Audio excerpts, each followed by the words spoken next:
జారెడ్డిగూడెం మండలంలోని ప్రజల ఇబ్బందులు. గత 3-4 సంవత్సరాల నుండి అప్పులో సప్పులో చేసుకొని కట్టుకోవాలనుకుంటున్న కొత్తిళ్ల నిర్మాణం, మురికి కాలువలు, సీసీ రోడ్లు, పారిగోడల నిర్మాణం కోసం ప్రజలు ఇబ్బంది పడుతున్నారు.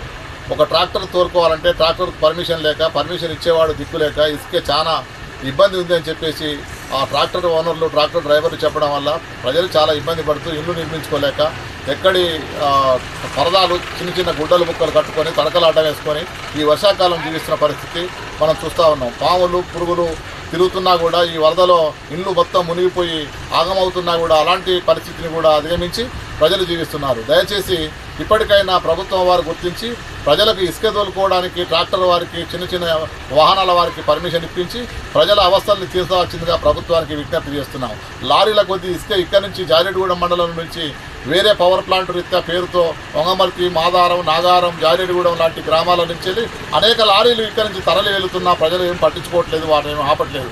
కానీ ఇక్కడ ప్రజలు ఇబ్బంది పడుతున్నారు. ప్రజల ఇబ్బందిని ప్రభుత్వం తీసుకోవాల్సిన అవసరం ఉంది. కాబట్టి తక్షణమే ప్రభుత్వం వారు ఎక్కడి మండలానికి అక్కడ జారెడ్డిగూడెం మండలంలోని తహసీల్దార్ గారికి పర్మిషన్ ఇప్పించి ఇసుక ట్రాక్టర్లకు అవకాశం కల్పించాలని చెప్పేసి విజ్ఞప్తి చేస్తున్నాను.